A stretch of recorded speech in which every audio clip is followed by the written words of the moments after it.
अस्सलाम वालेकुम जी, this is Yasir Hamid. आप देख रहे हैं मेरा YouTube channel front foot with Yasir Hamid.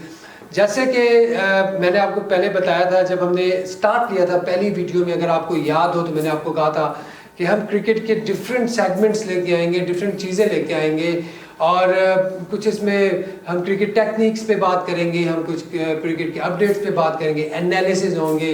तो टुडे इज़ एनालिसिस पार्ट। और मेरे साथ जो मेरे जो इस वक्त साथी हैं, जो मेरे साथ होस्ट होंगे, is one of the upcoming very good hosts. मेरे ख्याल से अपकमिंग आने वाले होस्ट में आपने ज़रूर इनको जानते भी होंगे। Without any delay I introduce you Ahmed Najeeb Satti. तो दोस्तों, आज मुझे it's an honour for me कि मैं यासिर भाई के यूट्यूब चैनल पे आया और आज इस प्रोग्राम में इसको आगे बढ़ाने का मौका मिलेगा। सो आज हम बिल्कुल, मेरे पास कुर्रा फाल भी मेरे पास मौजूद है जिस पे हम डिस्कशन करेंगे। सो आपको खबरें पता है कि इंग्लैंड का टूर पाकिस्तान का, उसमें तकरीबन ऑलमोस्ट जो है वो चीज़ें यही है कि मामला तय पा चुके हैं। वेस्ट इंडीज़ के मामला अभी कुछ स्टिल अभी निगोसिएशंस कुछ चल रहे हैं। तो हम सबसे पहले कुछ यासिर हमीद साहब से बात करते हैं इंग्लैंड टूर के हवाले से। एक तो ये कि आपको पता है जब से कोरोना आया तब से पूरी दुनिया स्पोर्ट्स में रुक के रह गई है। फैंस और लोग चाहते हैं कोई ना कोई अब एक्टिविटी हो, काफ़ी वक्त हो चुका है। और दूसरा कि पाकिस्तान के हवाले से ये न्यूज़ आ रही है कि जिस तरह अभी तस्करा किया कि एक तो ये कि पाकिस्तान टूर कर रहा है ऑलमोस्ट, ये तो अब तकरीबन काफ़ी हद तक क्लियर है कि 3 टेस्ट और 3 T20 हमें खेलने हैं। ओवरऑल पाकिस्तान की टीम को आप कैसा देख रहे हैं? 2016 में हमने बड़ा अच्छा परफॉर्म किया इंग्लैंड में, 18 में भी हम टेस्ट मैचेस ड्रॉ कर आए। 2020 की पाकिस्तान की टीम को कैसा देख रहे हैं आप इंग्लैंड के मुकाबले में? देखिए, इंग्लैंड हमेशा से एक काफ़ी डिफ़िकल्ट टूर होता है, क्योंकि स्पेशली वहाँ पे एडजस्ट करने के लिए आपको टाइम चाहिए। ठीक है, जो ही हमें एक्चुअली टेस्ट बहुत कम मिलते हैं, तीन टेस्ट में तो समझ आती है, तब तक सीरीज़ निकल जाती है हाथ से। 5 टेस्ट हो, 6-7 टेस्ट हो, तो वो पहले 2 टेस्ट में या साइड मैचेस ज़्यादा हो तो एडजस्ट करने में आपको जो है आप एडजस्ट कर जाते हो। फिर उसके बाद आप देखें 3rd टेस्ट हमारी हमेशा से परफॉर्मेंस अच्छी रही। जिस तरह मुझे याद है 2010 में जब हम लोग गए थे तो हम लोग ओवल का टेस्ट, वहाँ पे उस वक्त ऑस्ट्रेलिया के साथ 2 टेस्ट हुए थे और 2 इंग्लैंड के साथ हुए थे, 3 ऑस्ट्रेलिया के साथ हुए थे। हमारे 2 ऑस्ट्रेलिया के साथ थे और फिर हमारे 4 इंग्लैंड के साथ थे। 4 इंग्लैंड के साथ थे और उसमें हम ओवल भी जीते थे। जी हाँ, ठीक है। और हम मेरे ख्याल से हेडिंगली जीते थे। जी हाँ, और हमने इंग्लैंड को शिकस्त दी। तो फिर हम आखिर में ज़रा मसले मसाइल हो गए थे, आखिर में थोड़े मसले मसाइल तो वो तो मतलब हार जीत के अलावा हो गए थे ना, दबे हो गए थे। बट मैं ये कह रहा हूँ कि हमें टाइम चाहिए। जिस तरह ये वाली टीम है हमारी, यंगस्टर्स भी हैं, और जिस तरह बाबर आजम है, माशाल्लाह बाबर आजम, सिर्फ एक बाबर आजम से काम नहीं चला, खुदा न खासा वो फ्लॉप होता है। ठीक है, अज़हर अली है, अज़हर अली कंसिस्टेंट परफॉर्मर है, काउंटी भी खेला, ठीक है, उसके पास भी एक्सपीरियंस है। असद शफीक है, he is good. Haris Sohail को अगर ये लोग खिलाते हैं, अगर मिडल ऑर्डर में ऑब्वियसली उसने परफॉर्म किया हुआ है, तो वो एक अच्छा हमारे पास एडिशन। फिर फास्ट बॉलिंग हमारे पास अच्छी है, लेकिन वहाँ पे इंग्लैंड में आपको एक्सपीरियंस बहुत काम आएगा। अच्छा, मैं अब आपके बात में से एक बात निकालता हूँ। एक पहला सवाल का हिस्सा ये कि पुराने वक्तों में हम जब 50s, 60s, 70s, 80s की बात करते हैं, उस पर क्रिकेट कम होती थी, तो अमूमन जब आप टूर पे जाते थे तो आपको बड़े साइड मैचेस मिलते थे, बड़ा, आपने जब शुरू में बात की कि बड़ा टाइम मिलता था साइड्स को एडजस्ट करने के लिए। चूँकि रिसेंट पास में क्रिकेट इतनी बढ़ गई, इतना टाइम नहीं होता कि आपको मैक्सिमम एक टूर मैच मिल जाता है, ये भी बड़ी गनीमत है। इस वक्त जो एक वापस से चीज़ें वापस को गई हैं, अब क्रिकेट नहीं हो रही है, तो आप समझते नहीं है कि इस सारे चीज़ का फ़ायदा उठाते हुए टूर मैचेस, एक तो थोड़े से साइड मैचेस ज़्यादा 1 से 2 करवा लेने चाहिए कंडीशन से थोड़ा सा जेल इन होने के लिए। दूसरा कि पाकिस्तान के fast bowling no doubt Shaheen Afridi बहुत अच्छे हैं, नसीम शाह की जिस तरह एंट्री बहुत अच्छी है, लेकिन ओवरऑल अब्बास भी मौजूद हैं। आपको लगता है कि इंग्लिश कंडीशन में स्ट्रेट वे जाके इतना आसान होगा, स्पेशली नसीम शाह के लिए एडजस्ट करना अपने आप को? क्योंकि अब्बास ने फिर एक टूर किया हुआ है, शाहीन काउंटी भी खेल लिया अब्बास ने। और नहीं, आपका मैं पॉइंट समझ गया, बिल्कुल टाइम चाहिए पाकिस्तानी क्रिकेटर्स। मैंने आपको बताया ना इस तरह, क्योंकि हमारी कंडीशंस और वहाँ की कंडीशंस में ज़मीन आसमान का फ़र्क है। क्योंकि जैसे ही धूप निकलती है वहाँ पे, तो वही विकेट बैटिंग हो जाती है, और जैसे ही बादल आते हैं वहीं पे स्विंग शुरू हो जाता है। मतलब अचानक ना, विद इन मिनट्स ये आपका विकेट्स का बिहेवियर चेंज होता है। नंबर 1 बैट्समैन के लिए तो ये प्रॉब्लम है। फास्ट बॉलर्स की जो आपने बात की, नसीम शाह की जो आपने बात की, और हमारे जो है मूसा है, हसनैन है, शाहीन शाह अफरीदी है, माशाल्लाह फास्ट बॉलिंग तो बहुत ही हमारी बॉलिंग अच्छी है। अगर ये ऑब्वियसली इनको थोड़ा सा पहले ले जाएं, यहाँ पे क्या करना है वहाँ पे जाके ट्रेनिंग करें। पीसीबी ही अपने या इंग्लैंड बोर्ड को चाहिए कि इतना मतलब आउट ऑफ द वे अगर पाकिस्तान जाके फेवर करेगा। अब देखिए वही सिचुएशन हो गई कि जब पाकिस्तान कोई टीम आती थी तो होटल से बाहर नहीं निकल सकती, अब पाकिस्तान कोई टीम इंग्लैंड जाएगी तो होटल से बाहर नहीं निकलेगी। ठीक है, तो थोड़ा सा ये चीज़ें भी हैं, कंसर्न्स हैं, लेकिन हम लोग आदी हैं, हमारे प्लेयर्स आदी हैं इन चीज़ों से। अच्छा, एसी में फास्ट बॉलिंग को लेकर के मैं सवाल करता हूँ कि एक खबर ये भी आ रही है कि कहने कि शायद 25 प्लेयर्स, शायद अभी कंफर्म न्यूज़ नहीं, लेकिन शायद 25 प्लेयर यानी कि बैकअप प्लेयर्स बहुत सारे भी लेके साथ में जाए जाएँ। अगर हम फास्ट बॉलिंग के नुक्ता निगाह से बात करें तो रिजर्व प्लेयर या किसी को इंजरी हो जाती है, किसी की फॉर्म नहीं लगती है, जो भी मसला मसाइल हो सकते हैं। शाहिन अफरीदी में नज़र आ रहे हैं, बड़े अच्छे फास्ट बॉलर, एस्टेब्लिश बॉल अब हो चुके हैं। अब्बास बहुत एक्सपीरियंस हैं, बड़े कंसिस्टेंट बॉलर हैं। नसीम शाह बड़े तेज़, अच्छा ब्राइट टैलेंट है। लेकिन फॉर एग्जाम्पल अगर इनमें से कोई एक इंजर्ड हो जाता है या किसी की फॉर्म नहीं लग, समा कोई मसला हो जाता है, वो बीमार हो जाता है, तो बैकअप आप क्या देख रहे हैं? क्या ऐसे बॉलर करंट लॉट में से आपके ख्याल में हो सकते हैं जो पाकिस्तान को काइंड ऑफ के एक बैकअप सपोर्ट दे सकते हैं वहाँ पर? देखिए बिल्कुल, अगर इन्होंने इनको फर्स्ट प्रायोरिटी पे रखा है तो इनको फर्स्ट प्रायोरिटी पे ही रखें। ठीक है, और अगर इन्हें कोई इंजरी हो जाती है तो फिर बैकअप में आपके पास वहाब रियाज है, मोहम्मद आमिर है, आप इनको बैकअप में रखें। अगर ये आपके प्लान ए में नहीं आते, ठीक है, तो ये फिर ऑब्वियसली आपके प्लान बी में होंगे। अगर प्लान बी में नहीं है तो प्लान बी में भी अगर ये नहीं आना चाहते, ये तो हो नहीं सकता। लेकिन टेस्ट क्रिकेट से तो जैसे दोनों जो नौजवान जो है, वहाब ने इंडेफिनिट टाइम के लिए रिटायरमेंट, तो आमिर जो है वो रिटायर हो चुके हैं। सो फिर इस केस में कि टेस्ट क्रिकेट में प्रॉब्लम हो जाए तो फिर आपको क्या नजर आता है कि पीछे कुछ आपको उम्मीद नजर आती है? जो आपके यहाँ पे ताबिश खान एक उन्होंने परफॉर्मेंसेस दी हुई हैं over the years, Sadaf Hussain है, आप इनको ट्राई करें। इन्होंने जो सीजन टॉप किए हुए हैं, 2-2 3-3 साल टॉप किए हुए हैं, आप इनको बैकअप प्लान में रखें। सदफ हुसैन है, ताबिश हैं, और इसके अलावा सुहेल खान है। ठीक है, एक जो मीर हमजा तो अभी आए हैं, वो 2 टेस्ट खेले, 2 टेस्ट खेले, वो किधर है? He is nowhere now. अच्छा, मीर हमजा के हवाले से मैं बात करूँ कि इंग्लैंड का 2016 में शायद, अगर मैं गलत नहीं हूँ, तो पाकिस्तान गया तो इनको साथ हम लेकर गए थे, इनको साइड मैच खिलाया था। मतलब जो भी क्रिकेट को फॉलो कर रहा है उनको पता है मीर हमजा किस तरह के बॉलर हैं, स्विंग के काफ़ी अच्छा कमांड है। सो उनको डेब्यू करा दिया गया यूएई में। आप समझते नहीं इनको इंग्लैंड जैसे इस तरह के टूर पे उनको मौका मिलना चाहिए ताकि अपने स्किल को सही तरह से दिखा सकें? ऑफ कोर्स, बिल्कुल। अब ये मेरे ख्याल से ये उनकी किस्मत की बात है या उनकी बदकिस्मती मैं कह सकता हूँ कि एक फास्ट बॉलर है, वो यूएई में उसको डेब्यू हो रहा है और उसने परफॉर्म नहीं किया। लेकिन कुछ ऐसे बॉलर्स भी हैं पास में, जिस तरह तनवीर अहमद है। तनवीर अहमद का डेब्यू दुबई में हुआ था, लेकिन उसने 5 आउट किए थे साउथ अफ्रीका के। ठीक है, तो ये आपकी लक भी होती है, आपका क्या कहते हैं, मैं तो यही समझता हूँ कि अल्लाह ताला ने इंसान के नसीब में जो चीज़ लिखा होता है तो वो उसकी तरफ जाता है। बट इससे अब ये नहीं है, इसका ये मतलब नहीं है कि अमीर हमजा ने परफॉर्म नहीं किया तो वो दोबारा सिलेक्ट नहीं हो सकता। वो तो अभी काउंटी खेल रहा है, he is in, I think he is in counties. अभी मीर हमजा का तो मुझे चेक करना पड़ेगा। पिछले दिनों मतलब सोशल मीडिया पर उन्होंने एक इंटरव्यू मेरे एक दोस्त को दिया, तो अभी मुझे चेक करना पड़ेगा कि मीर हमजा कहाँ पर हैं। एक और ही आपके सवाल में से सवाल फिर हम आगे मूव करते हैं। बहुत ज़्यादा क्रिकेट में मैं किसी एक शख्स का नाम लिए बगैर, लोगों का ये कहना है कि पेस के बगैर आपका सर्वाइवल नहीं है एज अ फास्ट बॉलर। अब आपका कि एक डिसेंट पेस आपको चाहिए। मीर हमजा के हवाले से कई लोगों का ये ख्याल है कि शायद इंग्लैंड इस तरह की कंडीशंस में तो शायद वो उनको सपोर्टिव है तो चल जाएंगे, लेकिन चूंकि आपने पूरी दुनिया में ट्रैवल करना है, ऐसी कि आपको थोड़ी सी जान भी मारनी पड़ती है, थोड़ी सी उनकी पेस नीचे चली गई। उनके एक अंडर 19 बैचमेट, तो उन्होंने मुझे कहा कि जितनी इनकी अंडर 19 में पेस थी, जब ये डोमेस्टिक में गए तो वहाँ पे जोर नहीं लगाना पड़ता था, इनकी पेस में काफ़ी डिक्रीज आएंगे 125 128 में।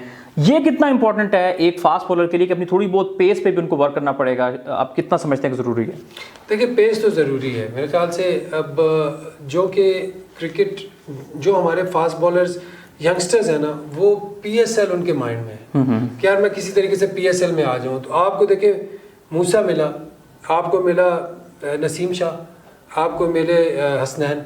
ये क्यों मिले आपको? कि इन बच्चों में टैलेंट, जब इन्होंने देखा मैं हमारे में टैलेंट है तो इन्होंने कहा जोर लगा के इनमें से बेस्ट निकला है। इनकी पेस जो इंक्रीज, अचानक बंदा क्लिक करता है, इंक्रीज करता है अपने आप को, जो इम्प्रूवमेंट है ना वो आ जाती है इंसान में। ठीक है, और जब आपके सामने ग्रीन विकेट्स हों, आप जोर नहीं लगाएंगे, आप ला के छोड़ते रहेंगे तो आपकी पेस नहीं बढ़ेगी। ठीक है, तो कहने का मकसद ये कि ये अपने, अब एक बॉलर है उसका नाम हमने लिया ही नहीं, मोहम्मद इरफान। मोहम्मद इरफान देखें, 7 फीट उसकी हाइट है और वो कहीं पे भी यूज़ नहीं हो रहा पाकिस्तान से। मतलब अल्हम्दुलिल्लाह टैलेंट इतना ज़्यादा है ना हमारे पास। अच्छा, मैं मोहम्मद इरफान के बाद से मैं से एक आपसे क्वेश्चन करता हूँ। कई लोग ये बात करते हैं कि फास्ट बॉलर की एक बनने की एक उम्र होती है, शायद वो निकल जाए तो मुश्किल हो जाता है। ऑलमोस्ट 30 की एज के करीब वो पाकिस्तान से उन्होंने इंटरनेशनल क्रिकेट का आगाज़ किया, फिर उनका जो रिवाइवल हुआ इंडिया के टूर में, वो बहुत वहाँ से असल मोहम्मद इरफान हमने देखे। आप समझते हैं कि स्टिल हम उस सारे अरसे में मोहम्मद इरफान की फिटनेस को मज़ीद बेहतर करके उनको हमने बहुत कम यूज़ किया, हम ज़्यादा यूज़ कर सकते थे? बिल्कुल, मोहम्मद इरफान की जो मेरे ख्याल से थोड़ा सा एबनॉर्मल उसकी फ़िटनेस जो है ना एबनॉर्मल है। 7 फीट प्लस जो है ना अपने आप को जितना उसने खेला, शायद उसको थोड़ा सा ना वेस्ट इंडियंस को वॉच करना चाहिए था। वो किस तरह उन्होंने अपने जिस तरह कैरियर को बढ़ाया, जिस तरह गार्नर थे बहुत लंबे थे, एम्ब्रोज थे वो भी लंबे थे, वॉश थे, वो सब मोर्ने मॉर्कल भी उन्हीं आसपास ही खेलते रहे। मोर्ने मॉर्कल भी उसी के साथ, तो इनको चाहिए था कि उनके साथ भी कंसल्ट करते कि यार उनसे पूछते, उनसे बात करते, यार मुझे ये प्रॉब्लम हो रही है, प्रॉब्लम अक्सर इस तरह भी हेल्प हो सकती है। Am I right or wrong? बिल्कुल सही, आपने डेफिनेटली आपका एक एक्सपर्ट ओपिनियन है। सो इस पे हम फास्ट बॉलिंग से थोड़ा सा मूव करके अपनी पाकिस्तान की बैटिंग के ऊपर आते हैं। इस वक्त थोड़ा सा ओपनिंग में शान मसूद, हमें अभी रिसेंटली जो टेस्ट मैचेस खेले उसमें शान मसूद और आबिद अली नज़र आता है कि फर्स्ट चॉइस हमारे ओपनिंग पेयर होंगे। थर्ड ओपनर के तौर पे आप क्या देख रहे हैं? समी असलम ने इंग्लैंड में पहले भी बड़े 250 बड़े अच्छे किए हुए थे और उसके बाद अभी कायद ट्रॉफी में बड़े अच्छे रन किए हैं, तो आपको लगता है कि समी असलम प्रेफर होंगे या फिर यहाँ अब की मरतबा फिर जो है वो इमाम को शायद as a third opener consider किया जाएगा? देखिए, ये तो एक डिफ़िकल्ट सा क्वेश्चन है क्योंकि इमामुल हक ने भी वहाँ पे 150 भी किया हुआ 1 डेज़ में। जी हाँ, ठीक है, टेस्ट में अगर उसकी परफॉर्मेंस अच्छी नहीं है तो आप समी असलम को चांस दे सकते हैं एज इन थर्ड ओपनर, और इमाम को आप जो है 1 डेज़ में लेके जा सकते हैं। तो इससे ये होगा कि समी असलम जो इतनी मेहनत कर रहा है बेचारा, तो उसको भी थोड़ा नज़र आएगा कि यार मुझे भी कुछ मिल रहा है, रिवॉर्ड मिल रहा है। तो मैं ये समझता हूँ कि समी असलम ने भी अच्छा डेब्यू किया, अच्छा अपनी कैरियर का आगाज़ किया।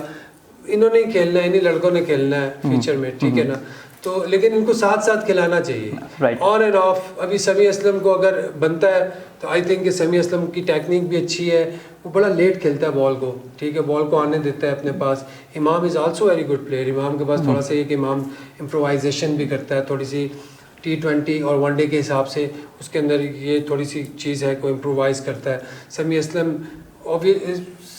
भी उसमें भी ऑब्वियसली बैट्समैन है, टैलेंट तो होगा, लेकिन हमने अभी तक देखा नहीं है कि उसने कहीं इम्प्रोवाइज़ किया हो या उसने कोई इनिंग्स ऐसी खेली हो।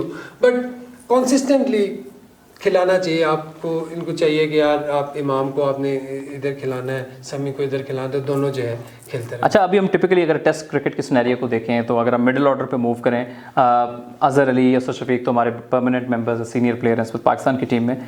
उसके अलावा आप क्या समझते हैं कि हारिस सुहेल भी डेफिनेटली ट्रैवल करते हैं टेस्ट टीम के साथ रेगुलरली। आप समझते हैं कि ये एक ऐसा मुश्किल टूर है कि यहाँ पे कुछ एक्सपीरियंस बहुत ज़्यादा चाहिए होगा? जैसे फवाद आलम की काफ़ी अरसे से बात की जाती है कि ऐसे प्लेयर को, ऐसे एक और को डोमेस्टिक परफॉर्मर उनको जहन में रखना चाहिए टेस्ट क्रिकेट के लिए। बिल्कुल, फवाद आलम को ज़रूर रखना चाहिए। अभी फवाद आलम मेरे ख्याल से टीम के साथ थे जी, टेस्ट टीम में, और सेंटर कॉन्ट्रैक्ट में नहीं है। नहीं, अभी नहीं है। और हारिस सुहेल है सेंटर कॉन्ट्रैक्ट? जी बिल्कुल है। बिल्कुल, हारिस सुहेल तो ऑब्वियसली एक मिड ऑर्डर हमारे वो हैं, बैट्समैन है, उन्होंने परफॉर्म भी किया है, और मेरे ख्याल वर्ल्ड कप भी खेले थे। वर्ल्ड कप में भी उन्होंने 2 मैच विनिंग इनिंग्स खेली उन्होंने, 2 मैच विनिंग इनिंग्स खेली। प्लस उनकी टेक्निक बहुत अच्छी है, प्लेस लेट बारी लेना जानते हैं। फिर उसके बाद he is a good player, थोड़ी सी अगर उनकी लंबा खेलने वाले प्लेयर हैं। फवाद आलम की जहाँ तक बात है, मैं समझता हूँ कि फवाद आलम इज़ वेरी अनलकी गाय, और पता नहीं क्या वजह है, वो अल्लाह ही जानता है, और जो अथॉरिटीज़ हैं वो जानती हैं, जिन्हें डिसीजन लेना है वो जानते हैं कि उसको क्यों नहीं खिला रहे, क्या वजह है कि उसको चांस नहीं दे रहे। बट मैं ज़रा मुश्किल सवाल आपसे करने लगा हूँ। जी जी, क्रिकेट के हलकों में ये बहुत बात होती है कि कई खिलाड़ियों के हवाले से अगर वो आपको ऑन द आई बहुत प्लीजिंग नहीं लगता है, उसकी टेक्निक थोड़ी सी डिफरेंट है, सो हमारे यहाँ ये होता है कि पहले से तय कर लिया था ये नहीं खेल सकता, यानी कि पहले से तय है ग्राउंड के अलावा। जैसे फॉर एग्जांपल अभी ऑस्ट्रेलिया जाने से पहले मोहम्मद रिजवान के हवाले से टेस्ट क्रिकेट में कहते हैं यार ये नहीं चल सकता, लेकिन उसने माशाल्लाह वहाँ पे बड़ा परफॉर्म किया। थोड़ा डिफरेंट खेलने वाला स्टीवन स्मिथ को आप देखेंगे, अब दुनिया के नंबर 1 प्लेयर हैं, या शिव नारायण चंद्रपॉल कितना बड़ा प्लेयर है। आप समझते नहीं है कि पहले से एक चीज़ तय करने लगे ये प्लेयर नहीं चल सकता, हालांकि उसके बैक पे इतनी परफॉर्मेंसेस हैं, इतना कंसिस्टेंट रन कर रहा है, तो सबसे जो बेस्ट मीडियम होता है वो ग्राउंड होता है कि ग्राउंड में टेस्ट करें किसी को, फिर तय करें। बिल्कुल बिल्कुल। देखिए, मैं ये समझता हूँ अगर मेरे हाथ में हो, अगर मैं मेरे इख्तियार में हो, या मैं फवाद आलम को एक फेयर चांस ज़रूर दूँ। राइट। ठीक है, जो उसकी परफॉर्मेंस है यार 50 प्लस की एवरेज है, प्लस उसकी 36-7 एवरेज हंड्रेड्स हैं, if I'm not wrong, इससे प्लस ही हैं, माइनस तो नहीं। जी हाँ, जी हाँ। तो मेरे ख्याल से उसका एक फेयर चांस बनता है। वो क्या, वो उसको खेलना नहीं आता, उसने इतनी सेंचुरीज करनी है। कहने का मकसद ये है कि आप you have to be fair. हाँ, कोई और बात है तो उसको सामने लाएं, क्या वजह है कि उससे नहीं खिला रहे, ठीक है, कुछ है तो सामने लेके आए, नहीं तो आप उसको चांस दें, ठीक है। आप उसको आप क्यों नहीं चांस दे रहे उसे, क्या वजह है भाई? वो आपकी प्रीमियम क्रिकेट है, उसमें परफॉर्म कर रहा है। अच्छा, मैं सीसी के ऊपर आता हूँ, सेंट्रल कॉन्ट्रैक्ट के ऊपर आता हूँ, ये फवाद आलम की किस्से को लेकर के फिर हम आगे मूव करेंगे।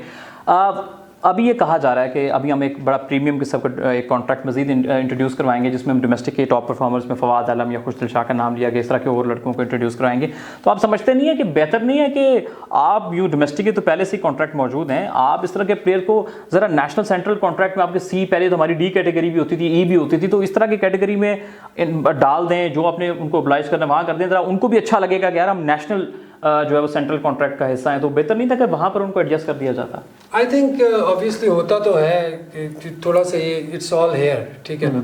अगर उनको पैसे उतने ही मिल रहे हैं, मेरे ख्याल से this is also national central contract, तो इसमें कोई इतना डिफरेंस नहीं होना चाहिए, क्योंकि प्लेयर के माइंड में नहीं होना चाहिए। ऑब्वियसली होता तो है कि आप सी में है या बी में है या ए में, ऑब्वियसली ए में 3 है आपके, बी में फिर थोड़े से ज़्यादा है, सी में फिर ज़्यादा है, तो you have to you know perform and you have to stretch your limits to go up, you know, I mean। तो ये चीज़ है कि उनको भी थोड़ा सा और मेहनत करें तो नेक्स्ट ईयर सी में आ जाएंगे। बी में बड़ा इजी फार्मूला है यार, आप मेहनत करो, कम सक्सेस का कोई शॉर्टकट नहीं है, there is no shortcut of success, सिर्फ और सिर्फ मेहनत है। अच्छा, सेंट्रल कॉन्ट्रैक्ट में एक और बड़ा जिक्र हुआ मोहम्मद आमिर का, कि हसन अली तो चले इंजर्ड थे, वो टीम के साथ नहीं थे, मल्टीपल उनको इंजरीज रही हैं, जिसकी वजह से वो भी पिछले 1 साल में बड़े अच्छे बॉलर थे। वहाब रियाज ने टेस्ट क्रिकेट ले ली, शायद उनको लगा हो कि ये शायद हमारे फ्यूचर प्लान में हैं या नहीं, ये सिलेक्टर्स जो भी उनका डिसीजन के बैकअप होगा। आमिर के ऊपर बड़ा एक दो राय अवामी तौर पे पाई जाती है, मैं आपकी ओपिनियन भी जानना चाहूँगा। सेंट्रल कॉन्ट्रैक्ट आमिर को नहीं दिया गया, जब से उन्होंने टेस्ट क्रिकेट छोड़ी तो उसके बाद से पाकिस्तान क्रिकेट बोर्ड ने उन्हें कहीं ना कहीं ये बताया कि आपने टेस्ट क्रिकेट छोड़ी तो कुछ ना कुछ काइंड ऑफ अ पनिशमेंट आप कहेंगे। आपका क्या टेक है, आप क्या समझते हैं ये पाकिस्तान क्रिकेट बोर्ड ने जो इसके ऊपर तरीका लिया, क्या ये ठीक है या इससे कुछ बेहतर हो सकता था? देखिए, आमिर का जो केस है ना, मेरे ख्याल से थोड़ा सा क्यूरियस इसलिए है कि Aamir was a part of spot fixing and Aamir was a part of that all controversy. सही है। उसके बाद जब आमिर वापस आया तो आमिर वन ऑफ ट्रायो था कि जिसको पाकिस्तान में मौका मिला खेलने, ठीक है। नंबर 1 तो ये बात है, उससे बहुत ही ज़्यादा वो होना चाहिए था थैंकफुल एंड एवरीथिंग, ठीक है। नो डाउट उसके टैलेंट के बारे में, he has exceptional talent, no doubt about, everyone knows that. But at the same time जब उसने ये चीज़ की, दैट वाज मेरे ख्याल से एक ऑनरेबल पर्सन के लिए ये चीज़ एक्सेप्टेबल नहीं होगी। कोई भी जितने भी बोर्ड के हमारे जो हाई ऑफिशियल्स हैं, हमारे चेयरमैन, जो भी, अगर आपको इस तरह का मौका मिला हो तो आप इस तरह छोड़ के नहीं जा सकते। अच्छा, इससे एक काउंटर क्वेश्चन है इसी के ऊपर आपसे। एक ये भी बड़ी राय पाई जाती है अवामी तौर पर कि एक तो आमिर का देखा गया कि पिछले 1 डेढ़ या 2 साल में उनका पेस में बड़ा सिग्निफिकेंट डिक्रीज है। जहाँ वो 140 या 1 mid-40s किलोमीटर पे बॉल करते थे, अचानक से हमने वर्ल्ड कप से फ़ौरन पहले देखा 130, 135, इवन 125 to 130 के बीच में हमने उनको बॉल करते देखा। कहीं ये तो नहीं लगा आमिर को कि मेरी पेस डिक्रीज़ हो रही है, तो मैं अपने फ्यूचर को सेव करने के लिए, अपनी बॉडी की रिक्वायरमेंट को देखने के लिए एक एथलीट का क्या ये राइट नहीं होना चाहिए कि वो अपने बोर्ड के साथ डिस्कस करके फिर रिटायरमेंट लें? ऑब्वियसली बिल्कुल उसका राइट है, वो खेलता है नहीं खेलता, फिर मतलब वो फिर यू कैन नॉट क्लेम ना।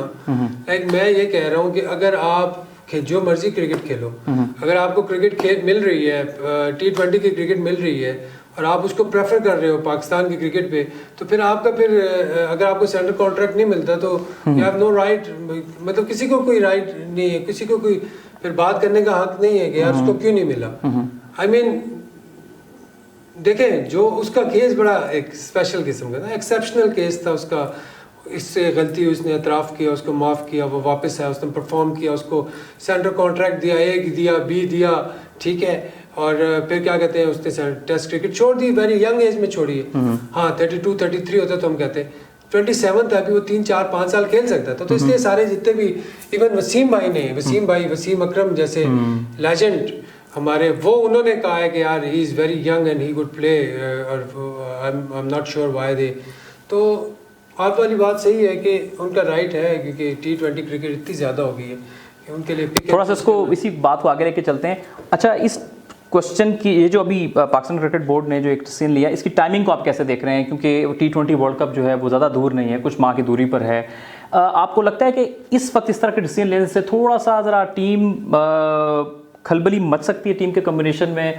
और अगर आप इसका मतलब ये कि आमिर को अगर आप खिलाएंगे तो डेफिनेटली बीइंग एन प्लेयर, वो चाहे उनके साथ सही हुआ या गलत हुआ, मतलब वो एक डेफिनेटली इस पर एक डिबेट होती रहेगी कि एज अ बॉलर वो कितना फोकस कर सकेंगे अगर फॉर एग्जांपल आपको लगता है कि आपके T20 प्लान्स में, क्योंकि वो वन ऑफ द पाकिस्तान के परमानेंट मेंबर हैं। आई थिंक इस पे प्लेयर्स को तो मेरे ख्याल से कोई इसमें रिजर्वेशंस नहीं होनी चाहिए। राइट।